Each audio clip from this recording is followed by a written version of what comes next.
Assalamualaikum. Jangan lupa like, comment, and subscribe. Bye. Bismillahirrahmanirrahim. Assalamualaikum warahmatullahi wabarakatuh. Alhamdulillah, syukurillah, salatan wa salaman ala rasulillah wa ala alihi wa sahbihi wa mawala. Puji syukur kepada Allah subhanahu wa ta'ala, salawat dan salam kepada Rasulullah sallallahu alaihi wasallam dan juga kepada al dan para sahabat sekalian. Bapak Ibu jamaah sangat dimuliakan oleh Allah subhanahu wa ta'ala, para jamaah pengajian Musalla Tengku Biru. Alhamdulillah dengan kita telah berhadir guru kita muliakan, itu bernama Ustadz Dayyadi Reza Setiawan MA. Yang salah sangat lebih jelas beliau sendiri.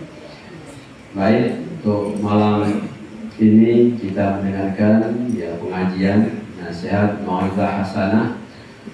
Ini Ustaz kami setiap Ahad malam Senin sebenarnya, setiap malam Senin karena malam Selasa di Manasah, bisa di Manasah para remaja dan pemuda, malam Rabu di masjid, malam Jumat juga di masjid, malam Sabtu di masjid, Ahad subuh di masjid. Ya ibu-ibu itu di Manasah setiap Senin siang menjelang sore, kemudian Kamis dia alhamdulillah terisi pengajian, maka kita mengambilnya para kecil aja insyaallah muat. Tidak ada sedikit nasinya. Mungkin yang di dekat itu Ustaz nanti biar dimasuk lagi orang, kadang biasanya tak dari mesti biasa juga sini. Namanya depan lagi.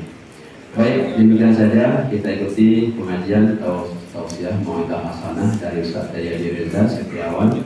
Sebelumnya untuk malam Senin depan di Sisa Fahmi tanggal 21 ya, 21 Ustaz Fahmi, 28 Ustaz Masrur Aidi. Ya, Ustaz Masrur Aidi malam tanggal 28. Karena malam ini beliau ada acara di Masjid Siglemik, hadir guru beliau di Mesir. Baik, demikian saja. Assalamualaikum warahmatullahi wabarakatuh. Waalaikumsalam.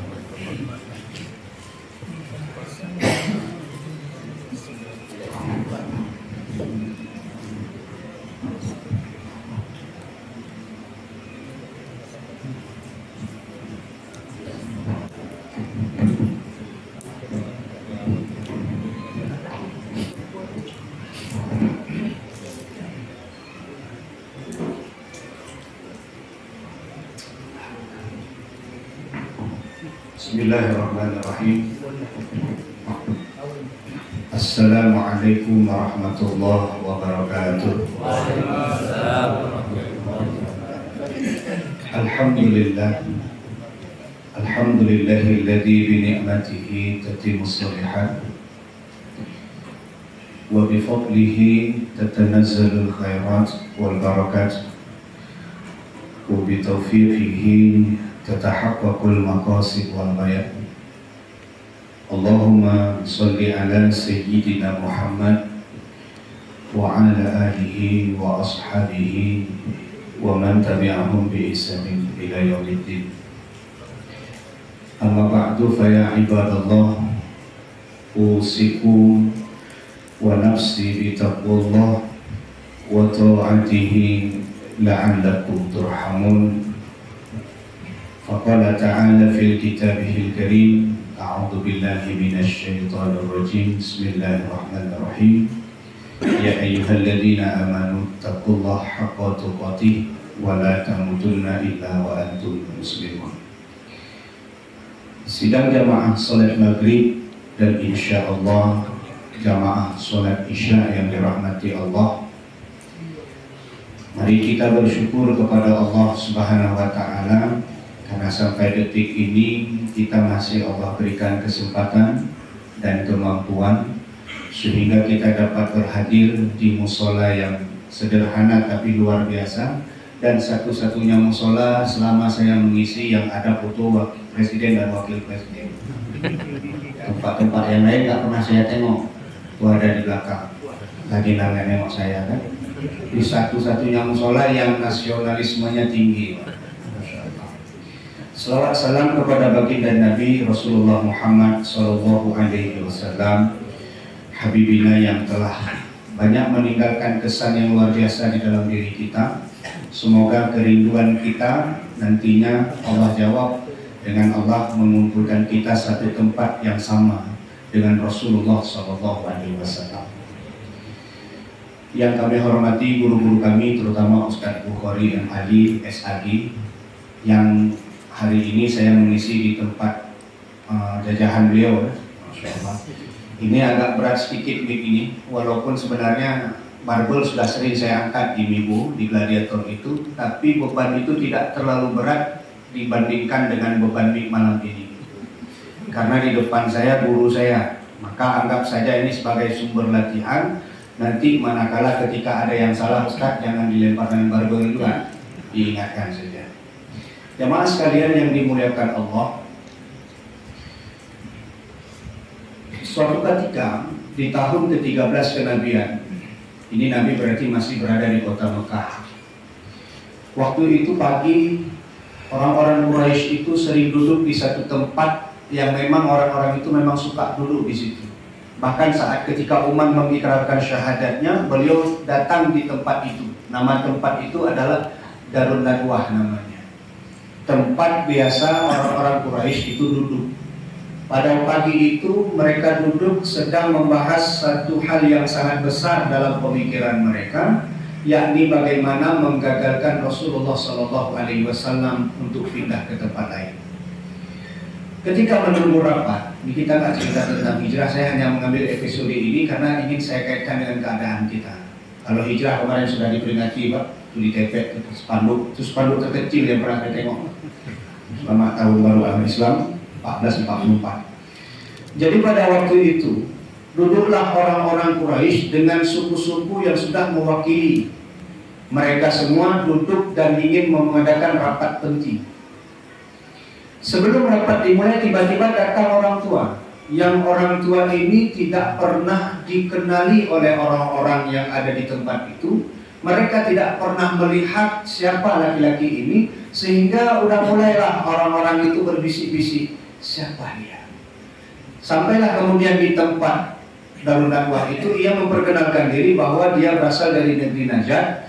Yang kedatangan dia pada pagi itu adalah ingin mengikuti proses rapat itu. Nanti manakala ada hal-hal yang mungkin bisa ditambahkan atau diberikan saran, maka dia akan memberikan saran. Apalagi ini perkara besar terkait dengan bagaimana dakwahnya Muhammad itu harus dihentikan. Maka karena ini gelombang pikirannya sama, tujuannya sama, maksud kedatangannya sama, walaupun tidak kenal, dia dipersilahkan masuk ke dalam tempat rapat mereka itu. Maka rapat pun dimulai, jemaah sekalian. Yang pertama memberikan masukan adalah Abul Aswad. Ia katakan kepada orang-orang yang berada di tempat itu, sekiranya kalau Muhammad mau pergi meninggalkan tempat ini, biarkan saja dia pergi. Gak usah ditahan-tahan. Ngapain kita ngurusin dia? Siapa dia? Hebat kali dia kita urus-urusin. Mending biar aja dia pergi. Nanti sewaktu dia telah pergi, kita benahi kembali kota kita yang sudah agak-agaknya kurang kondusif dalam hubungan sesama kita. Orang tua dari Najd tadi, jamaah sekalian, yang tak pernah diketemui oleh orang-orang Quraisy, gak kenal orang itu, dia memberikan saran. Kalau itu wahai engkau yang memberikan saran, saya tidak setuju. Karena kalau seandainya Muhammad itu engkau biarkan pergi, lantas dengan mulutnya yang begitu manis dia akan menyampaikan risalahnya, menyampaikan dakwahnya, menyampaikan hajat dan cita-citanya untuk agar meninggalkan agama nenek moyangnya. Lantas kemudian ramai orang yang ikut, nanti orang-orang yang sudah ramai itu datang balik ke Mekah ini, menghancurkan kota Mekah, habis kita semua. Coba cari yang lain, kata dia. Maka kemudian Abul Bukhturi, satu riwayat mengatakan, riwayat yang lain mengatakan Abul Bakhtari, sama saja, Beliau mengatakan bahwa kalau begitu kita kurung saja Muhammad di sebuah tempat besi besar, yang itu kemudian seperti kerengkeng wujudnya. Gak usah kita kasih makan, gak usah kita kasih minum, biar aja dia mati dalam keadaan haus dan lapar di situ. Lagi-lagi jemaah sekalian, beliau orang dari Najd ini mengatakan, kalau itu yang menjadi masukan, saya tidak juga setuju. Karena boleh jadi kalau nanti berita di kurungnya Muhammad itu tersebar, kawan-kawannya yang sudah pergi ke negeri Yasrib balik lagi kemari, bawa lagi orang untuk bantu Muhammad, boleh jadi saat peperangan itu meledak, kita tidak akan menang melawan mereka. Cari yang lain. Maka kemudian jamaah sekalian, berbicaralah orang yang paling jahat pada waktu itu, yaitu Abu Jahal, Umar bin Abdul Hakam, salah satu daripada orang yang didoakan Nabi, tapi doa Nabi diijabah oleh Allah. Umar satu yang lagi yang masuk Islam, Umar bin Khattab. Maka Abu Jahal mengatakan, kalau begitu aku punya ide yang mungkin tidak terfikirkan oleh orang-orang saat ini yang berada di tempat-tempat ini. Ide ini pasti nanti akan disetujui, yaitu saya berniat mengumpulkan anak-anak muda dari masing-masing suku kabilah. Nanti anak-anak muda yang gagah-gagah ini kita minta mereka mengepung rumah Muhammad, lalu menebas, membunuh Muhammad tepat di depan rumahnya. Kalaulah nanti keluarganya Muhammad dari Bani Abdul Manaf atau dari Bani Hashim menuntut kembali atau ingin meminta pertanggungjawaban, ingin balas dendam, mereka tidak akan sanggup karena setiap suku sudah terjebak dengan darahnya Muhammad. Apa kata orang tua dari Najd itu? Kalau ini idenya, ini yang paling saya suka. Ini harus dijalankan. Ini harus bisa direalisasikan. Agar apa? Agar kiprah Muhammad berakhir nanti malam. Nanti malam kita kepung rumah dia, kita tebas dia. Jemaah sekalian, setelah diselidiki, kita cek lagi. Yang menjadi pertanyaan kita adalah, siapa orang itu yang tidak dikenal, tapi semakin semangat, semakin luar biasa memberikan saran dan ide. Kalau kita hadiri satu rapat, yang kita baru hadir, pasti kadang-kadang kita tidak vokal membicarakan saran, Pak. Tapi orang ini beraninya memberikan saran, memberikan sanggahan ke orang-orang yang notabene adalah orang-orang pimpinan kabilah. Siapa dia? Kalau kita lihat di dalam kitab Sirah Nabawiyah, kita nggak temukan itu karangan Malik Safiur Rahman. Tapi kita akan dapati dari satu kitab Sirah Nabawiyah juga karangan Ibnu Hisham. Di bagian bab hijrah, beliau menjelaskan orang tua yang dia memiliki wibawa yang tinggi itu, yang orang tak pernah berlihat dan berjumpa dengan dia, itu adalah iblis. Kalau kita tanya, Pak, setan sama iblis apa beda? Kalau setan itu anak buahnya iblis, iblis itu bosnya setan.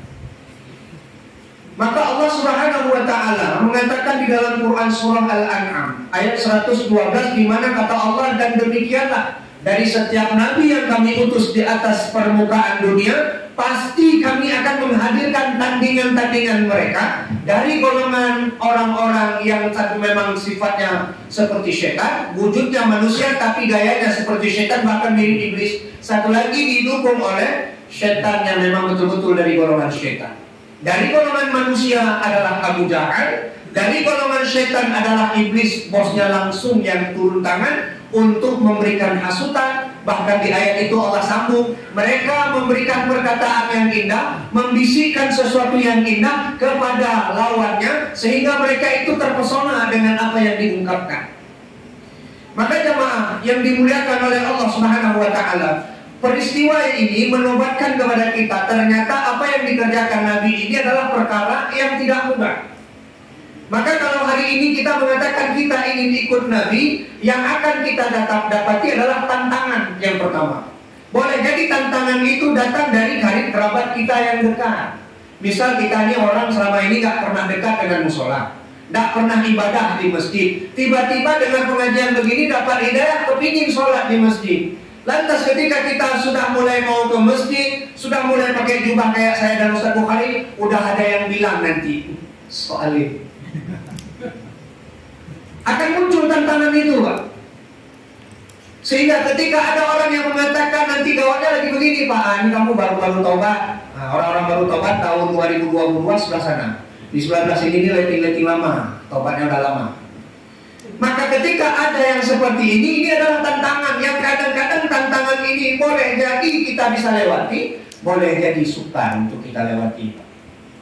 Maka dalam garis ini saya ingin menggarisbawahi bahwa saat ketika kita mendapati ada orang yang dia dalam keadaan memang ingin berubah dalam prinsip hidupnya, dalam hal-hal yang selama ini dia lihat tidak mengikuti aturan Allah, lantas dapat hidayah, dia ingin beribadah, jangan kita kucilkan.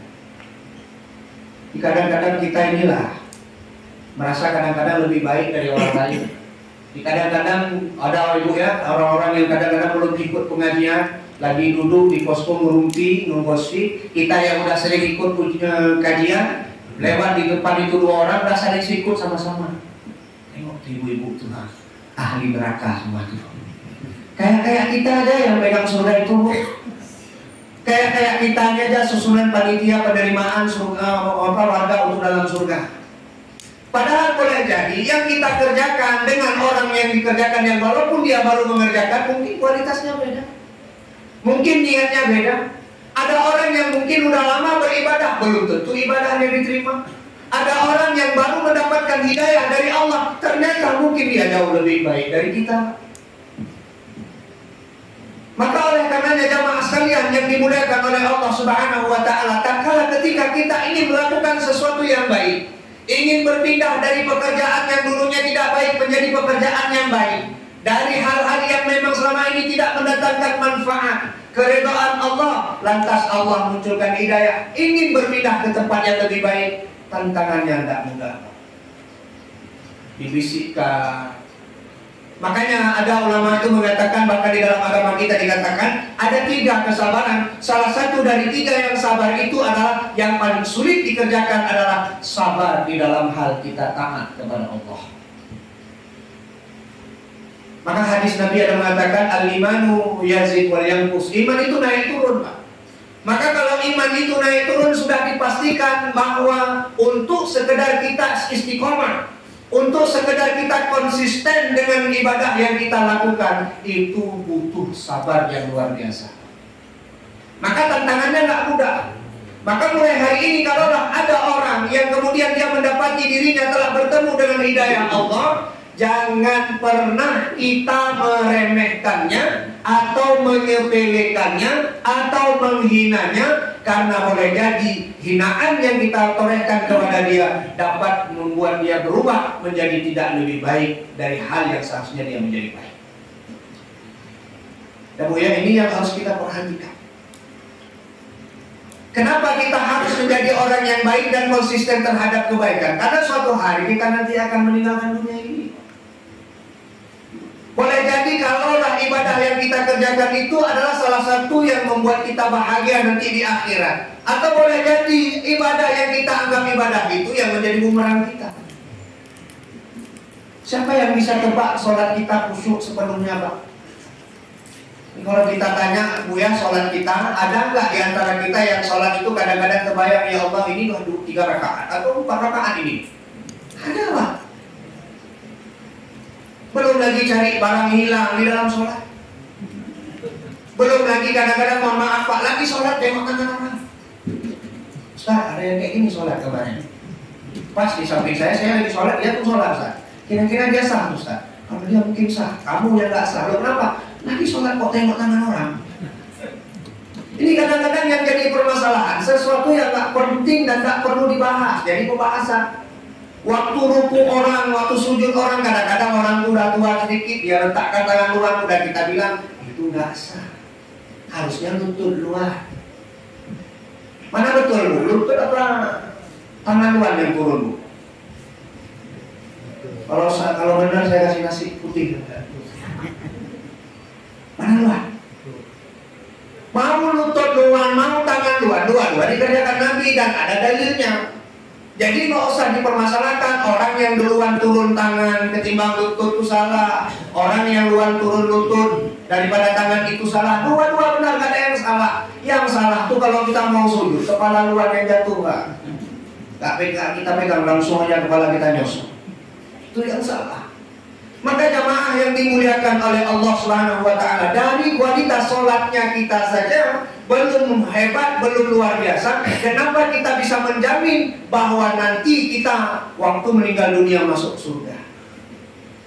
Makanya saya sering mengulang satu kajian. Ada dua hal yang kadang-kadang dua hal ini berseberangan, bertolak belakang, Pak. Yang pertama, ada orang ketika dia sudah mendapatkan jaminan dari Allah, dia ragu. Itu rezeki namanya.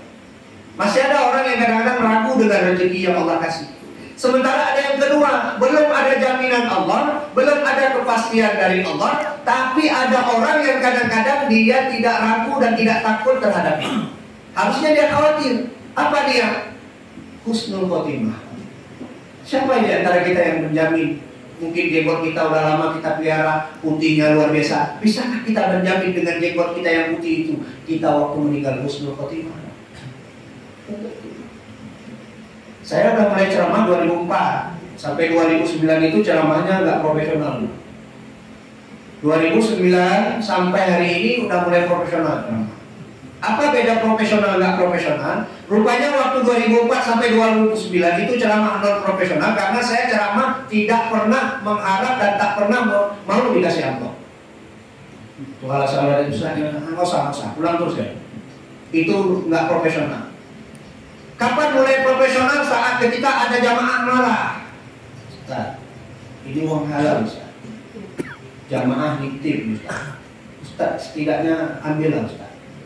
Saya ambil Pak. Rupanya makin lama makin ambil makin enak.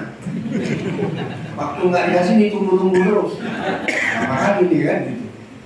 Tapi bukan itu yang mau saya sampaikan. Yang saya mau sampaikan, dari tahun itu sampai sekarang saya menyebarkan kebaikan melalui media ceramah ini. Udah masuk ke YouTube, udah masuk di media-media cetak. Apakah lantas saya berani mengatakan nanti kalau saya meninggal dunia, saya husnul khotimah? Belum tentu, Pak. Siapa yang menjamin ketika nanti kita meninggal dunia dalam keadaan husnul khotimah? Belum tentu. Makanya kenapa kata Syekh Mahmud Al-Misri di dalam kitab beliau Su'ul Khotimah, beliau katakan innama a'malu bil khawatim. Beliau mengutip satu hadis Nabi yang mengatakan bahwa di setiap daripada amal perbuatan manusia yang ditengok Allah itu nanti adalah amalan pamungkas, yang terakhir ditengok Allah. Karena ada boleh jadi ada orang yang beribadah mulai dari akhir baliknya sampai dia kemudian usianya tua, lantas ketika usia tua, detik-detik dia mau meninggal dunia, dia bosan dengan ibadahnya, Pak. Maka di antara kita ini tidak ada yang bisa menjamin husnul khotimah itu. Saya kebetulan kerjanya di rumah sakit, sering melihat pasien dengan kondisi terminal. Kami itu punya istilah yang namanya pasien kondisi terminal. Sehingga ketika pasien dengan kondisi terminal ini, ada satu pelayanan yang kami berikan dulunya, yaitu bimbingan husnul khotimah namanya. Atau dalam bahasa yang sering kita lihat adalah membimbing orang biar mengucap kalimat-kalimat thayyibah. Kita buat perbandingan yang pernah kita tangani, dari 10 orang yang kita tangani, hanya 3 yang sukses meninggal husnul khotimah, 7 abu-abu, Pak. Nggak saya bilang husnul khotimah, gelap. Apakah itu dia meninggal husnul khotimah? Apakah dia meninggal dalam keadaan yang tidak baik? Wallahu a'lam. Yang jelas hanya 3 yang pasti jelas, mereka sebelum meninggal dunia mengucap kalimat-kalimat thayyibah. Kalau 10 dari 3 orang hanya yang bisa mengucap, bayangkan nanti nasib kita. Maka jamaah yang dimuliakan oleh Allah Subhanahu wa taala, manakala ketika kita mendapati ada orang yang ingin berhijrah dengan keadaan yang lebih baik, jangan kita sepelekan dengan amal ibadah kita pun yang belum jelas. Ini yang harus kita pastikan. Belum lagi berbicara tentang sakitnya sakaratul maut itu. Nabi Idris alaihissalam di dalam kitab Durratun Nasih ini, beliau itu adalah orang yang amal ibadahnya dibicarakan, digosipkan, dicerita-ceritakan oleh penduduk bumi dan langit. Semua orang berbicara, senang, bangga membicarakan tentang amal salihnya Idris alaihissalam. Semua orang termasuk para malaikat, sehingga malaikat maut itu dia penasaran. Siapa Idris itu? Kenapa dia bisa seperti itu? Maka dia minta izin kepada Allah. Dia ingin menjumpai Nabi Allah Idris alaihissalam. Ya Allah, izinkan saya jumpa dengan Idris. Saya ingin lihat apakah benar pembicaraan orang-orang ini terhadap amal solihnya Idris. Maka ia bertamu ke rumah Idris alaihi salam. Lalu kemudian di tengah pertemuannya itu dia mengabarkan bahwa dia adalah orang yang ingin menginap di situ 3 hari.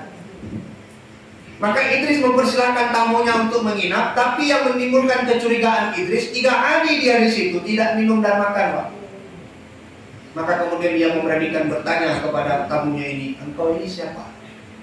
Kenapa bisa engkau tinggal di tempat saya, tapi saya mendapati engkau tidak makan dan minum? Maka kemudian ia berjujur kepada Idris bahwa dia katakan, saya ini adalah malaikat maut. Kalau datang rumah kita, Pak, begitu dibilang, Pak, boyar kita, Pak, nggak sempat lagi makan nasi putih dari besar, apalagi mie kecil lebih besar. Saya malaikat maut yang mencabut nyawa orang itu ya? Iya. Lalu engkau tidak hadir di sini, bagaimana mencabut nyawa orang? Ternyata menurut dia, mencabut nyawa itu ibarat orang-orang itu seperti di dalam meja ini, Pak. Manusia itu semua ada di sini. Ketika Allah memerintahkan cabut fulan, tinggal ambil aja, selesai semua. Lalu selama 3 hari ini ada orang yang meninggal di seberang bagian wilayah mana itu ada. Tapi saya bersama engkau ingin mengabati karena memang engkau ini kata-kata orang-orang makhluk Allah yang lain adalah orang ahli ibadah. Kalau begitu, kata Idris, minta izin sama Allah. Suruh Allah mencabut nyawaku melalui engkau. Ini Idris yang minta. Kita nggak boleh minta-minta.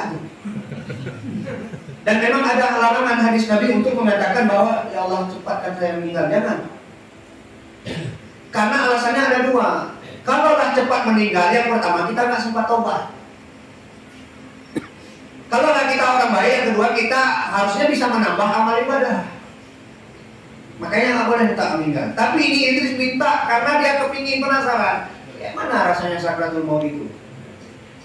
Maka malaikat maut datangi Allah, minta izin kepada Allah, lalu Allah kasih izin, baliklah dia kemudian mencabut nyawa Idris alaihi salam. Seketika setelah dicabut, tak lama kemudian dihidupkan kembali. Malaikat penasaran kepada Idris, dia cuma tanya, mana rasanya? Nabi Idris mengatakan, demi Allah. Ini kalau nanti ini bisa dibuka di kitab Biratul Nasihin pada asbab dahsyatnya maut. Di situ di Idris katakan, demi Allah, kalau sekiranya di depan saya ini ada hewan ternak, domba kah, lembu kah, kambing kah, apa saja hewan ternak itu, dikulitin dia dalam kondisi masih hidup, maka sakratul maut itu, kata beliau, demi Allah, 1000 kali lebih sakit daripada hewan yang dikulitin hidup-hidup itu. Yang tercengangnya kita, malaikat maut katakan, kalau itu segitu sakitnya Pak Idris, padahal engkau ini aku cabut nyawa tadi dalam keadaan yang tak pernah selembut itu selama ini aku cabut nyawa orang. Engkau ini yang paling lembut nih.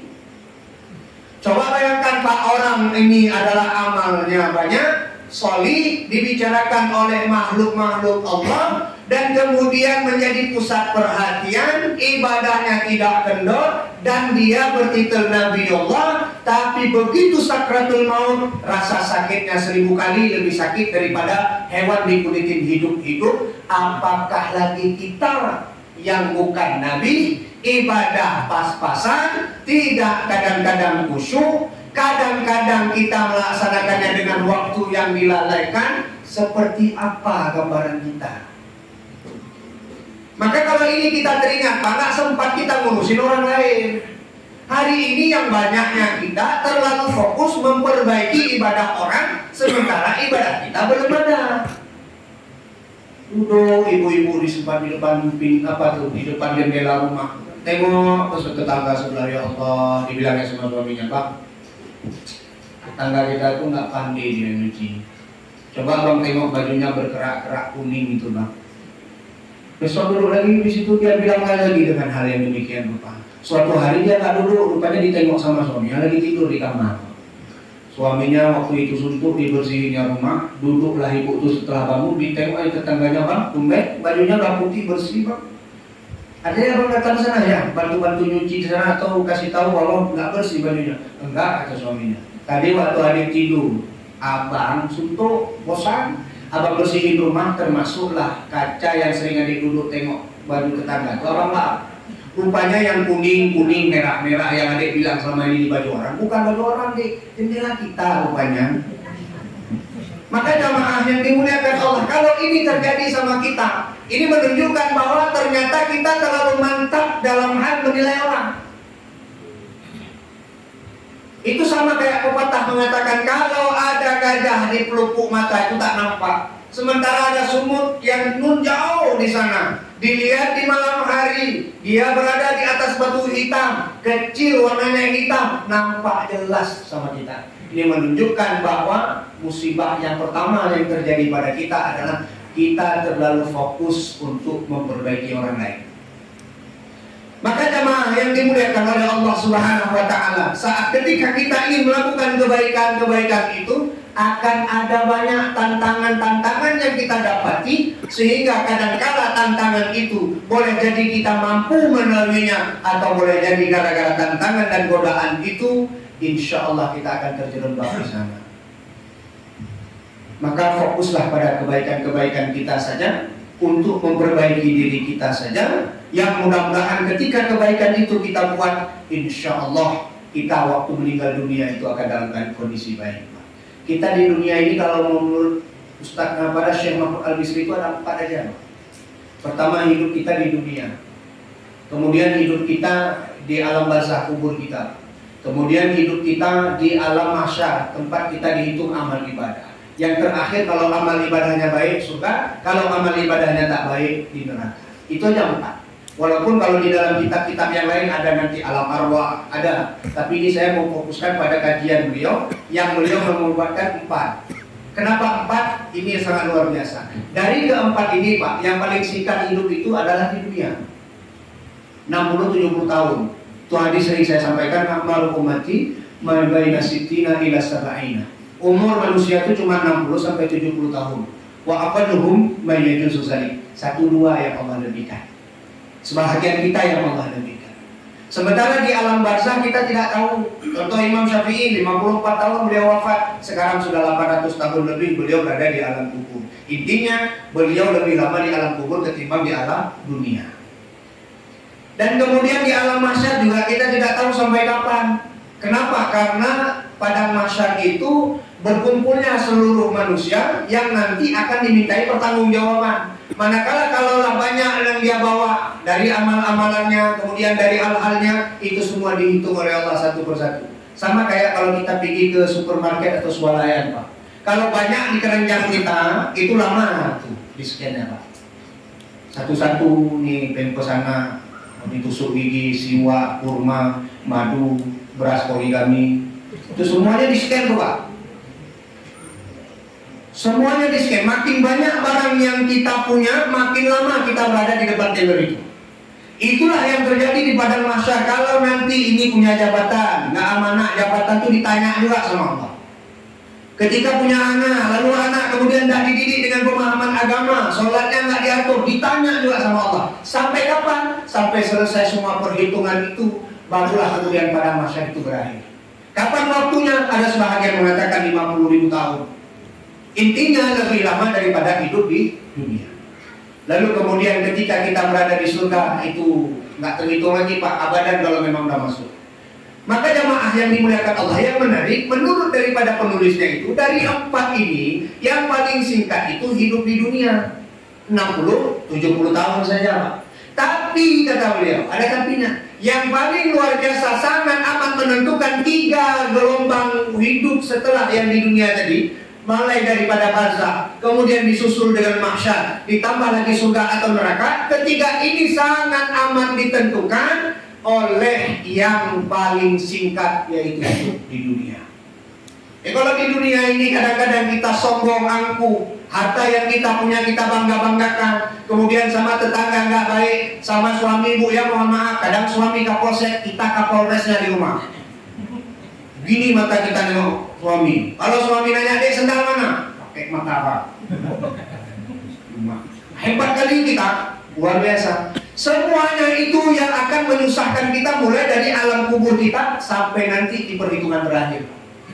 Maka kalau kita tengok umur kita yang singkat ini sangat menentukan. Kalau 60-70 tahun ini kita hitung-hitung dengan keadaan yang baik, kita mengerjakan kebaikan, ikhlas kita melaksanakan kebaikan, tidak ada orang yang sakit hati, mudah-mudahan selamat kita. Tapi kalau kedatangan kita di atas dunia ini kayak orang yang disebut dengan manusia yang haram, datang kita susah orang, datang kita pening kepala orang, datang kita sakit hati orang, maka yang terjadi adalah akan binasalah dari mulai alam kubur kita sampai ketika kita bertemu dengan Allah dan ditentukan surga atau neraka. Jadi kita masih punya kesempatan jemaah. Yang cuman saya mau tanyakan, kalau sekiranya kita pulang dari musola ini, tiba-tiba Allah Subhanahu wa Ta'ala kemudian menjemput kita melalui perwakilannya malaikat tadi, Pak. Kita pejamkan mata, kita teringat, kira-kira kalau aku dicabut nyawa malam ini, ya Allah, lebih banyak amal baik ataukah amal yang tidak baik? Lebih banyak amalan-amalan yang bermanfaat, berguna atau tidak, menjadi amalan-amalan yang tidak benar, yang kadang-kadang menyebutkan orang, yang kadang-kadang iri dengan orang. Di kantor tengok orang naik jabatan, saya yang rumah. Maka kalau ini terjadi dalam hidup kita, akan rugilah kehidupan kita. Maka sebagai kesimpulan nih, karena 10 menit lagi tidak lama nih, hidup kita di dunia ini, Pak, hilangkan budaya yang disebut dengan SMS. Susah tengok orang senang, senang kali tengok orang susah. Tapi ada satu tambahan kemarin jemaah saya bilang, tapi ada juga Ustaz, nengok orang susah pun susah, nengok orang senang pun lebih susah. Nah, ini memang hidupnya dalam keadaan susah. Ya Bu ya, jangan lagi ada iri kepada orang lain. Ini kadang-kadang kita mengukur kebahagiaan kita dengan orang lain. Tengok tetangga naik sedan camping, kita yang pening.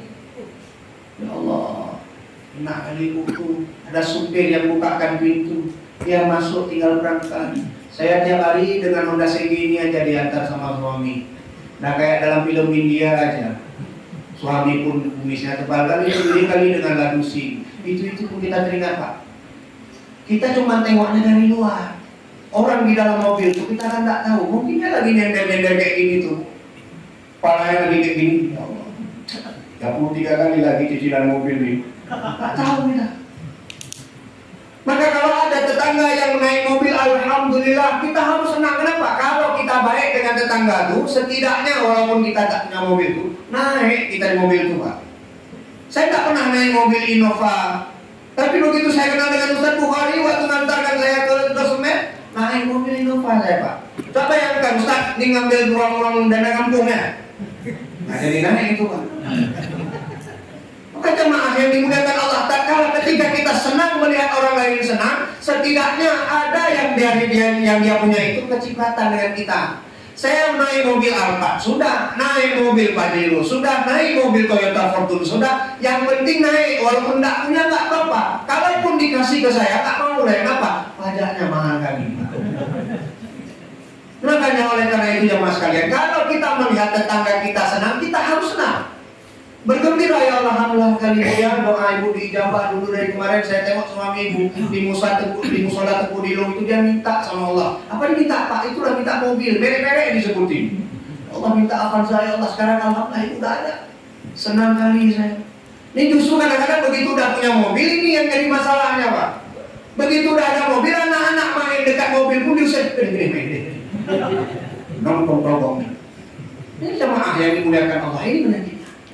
Jadi kita yang kadang-kadang nggak punya mobil kayak orang, nggak usah iri. Ketika dia punya mobil, dia mobilnya itu aja. Kita nggak susah-susah, Bu. Di simpang itu ada lampu merah, tinggal belok kanan. Asal ada duit, ibu berhenti aja di situ. Pilih mobil yang mana ibu suka. Double decker ada di situ, Kurnia ada di situ, Anugerah ada di situ. Yang penting punya duit 200.000, tembus ke Medan. Supirnya boleh ganti-ganti. Kita bilang bang minggir dia. Enggak, dia bilang enggak apa-apa, tanggung ukur aja sekalian. Enggak. Intinya apa? Kita bisa naik mobil. Kalau nggak ada mobil, nggak ada duit, Ustaz bisa juga naik. Ada transporter aja, tinggal tunggu di halte depan. Mau kemana ibu? Mantai, antar dia. Saya kadang-kadang bagi itu kalau udah suntuk, walaupun udah punya mobil, kadang-kadang mobilnya parkir di Simbol. Kami naik transporter aja. Yang nengok yang gele-gele. Nah gele bapak. Namun kami transporter aja. Kami cari kesenangan. Sesekali ada orang yang bawa. Nanti berhenti di mana? Terserah. Kalau udah waktu zuhur berhentilah, makan sekalian sholat. Nanti naik lagi tanya sama abang tuh, bang, jam berapa lagi nanti nih? Kalau hari Sabtu sama Ahad itu cuma mobilnya untuk bersatu rute itu 2, jadi agak lama nunggunya. Makanya jangan cari hari Sabtu dan Minggu, takut nanti nggak bisa pulang. Nah ini hari-hari lain yang banyak mobil. Kalau kita mau bersyukur dengan apa yang Allah berikan, tak akan timbul lagi perbandingan yang kita punya dengan tetangga kita. Tetangga beli kulkas mah belum diacok, kita yang udah mulai berpu di rumah. Kulkas dari 2 pintu pula lagi. Saya 1 pintu, satu-satunya pun rusak lagi. Ini jamaah sekalian. Maka ketika ini kita hadirkan di dalam diri kita, tak akan muncul lagi rasa-rasa untuk agar kita bisa memiliki dengan apa orang yang memiliki. Tak penting.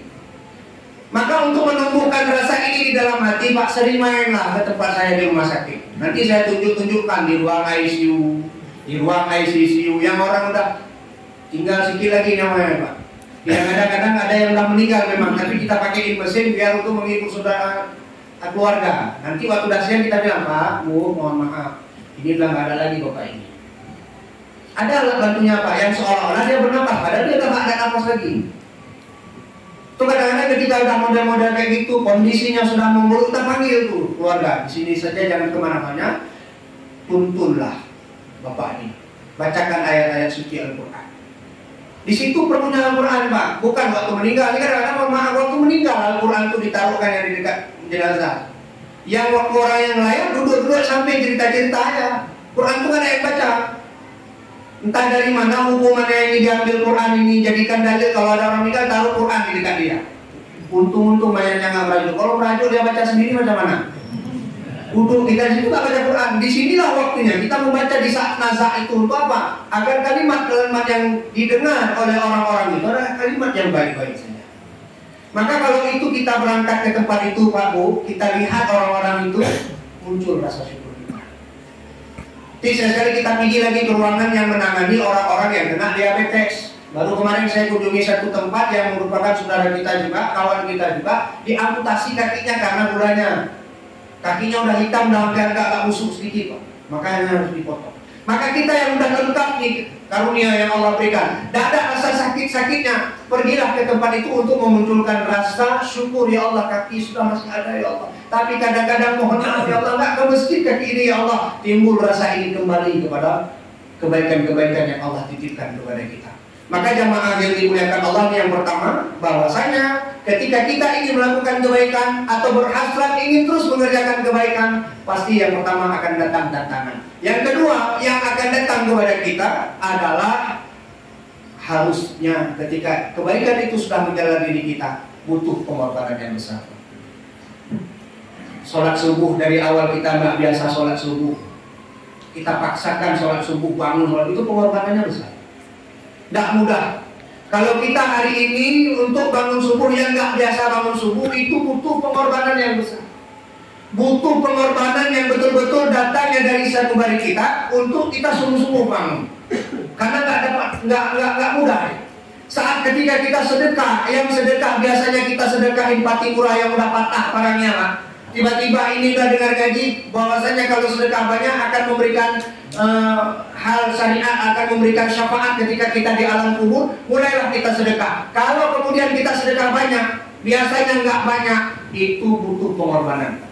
Lewat celengan kayak tadi kita masukin uang 100.000, baru pertama kita masukin, itu sampai pulang nanti masih teringat itu 100.000. Maunya kan 50.000, itulah Bapak samping tadi tahap tengok-tengok jadi malu. Kalau masih uang 1.000 ditengokin aja, termasuklah uang 100.000 itu. Celengan utang ke mana-mana ditengokin aja, Pak. Butuh pengorbanan, Pak.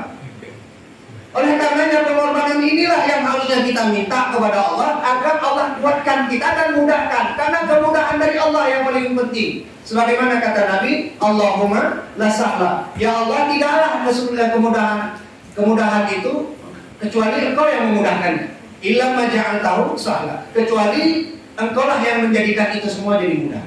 Bahkan kata dalam hadis yang lanjutan itu, wa anta taj'alul hasna. Dan ketika ada hal-hal yang menyedihkan pun, pasti kesedihan itu pun Allah yang mudahkan. maka pengorbanan ini harus kita minta restu dari Allah agar kemudian pengorbanan yang kita buat ini tidak menjadi sia-sia. Yang terakhir, karena waktunya 1 menit lagi, yang ketiga yang harusnya ada pada diri kita adalah tatkala ketika kita sudah betul-betul mengorbankan itu, pengorbanan itu sudah berbuah hasilnya, jangan pernah mengklaim diri kita ini adalah panitia surga. Kenapa?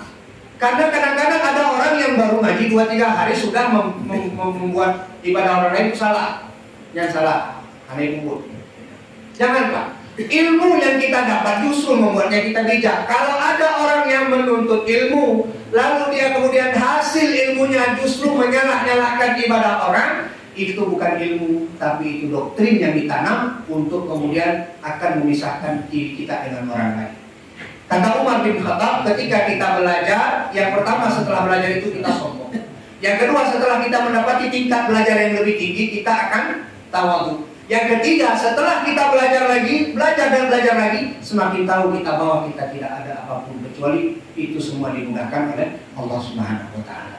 Maka mudah-mudahan jamaah yang dimuliakan oleh Allah, tantangan yang berasal dari orang-orang yang kadang-kadang orang-orang ini seperti syaitan, dan kemudian tantangan dari setan asli juga menggoda kita, ini harus kita betul-betul benahi dan kita minta ketetapannya dan keistiqomahannya dari Allah. Mudah-mudahan kita menjadi pengikut Rasulullah SAW yang kalaulah mengikuti Rasulullah dan para anbiya, para nabi, tentu kesulitan itu akan banyak kita dapati. Satu saja yang memudah kita adalah kemudahan itu berasal daripada Allah Subhanahu wa Ta'ala. Saya pikir demikian saja. Di waktu jam saya telah menunjukkan pukul 20.16.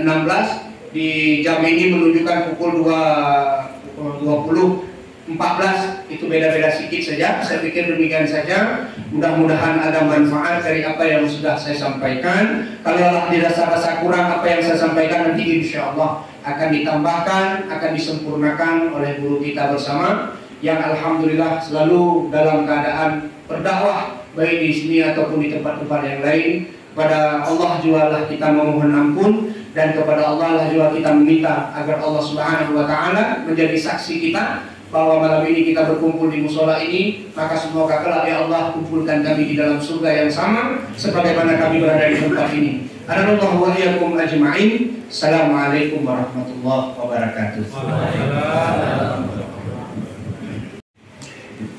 Ya, alhamdulillah, terima kasih banyak kepada guru kita malam ini, Ustaz Yadi Reza Setiawan Emang, yang telah menyampaikan maudah hasanah nasihat untuk kita sangat bermanfaat. Yang tadi diawali dengan kisah ataupun cerita di satu pertemuan namanya Darun Nadwah. Ayah dipimpin sidang pertemuan itu oleh Umar Hisam, atau nama kerennya FB sekarang itu Abu Jahal.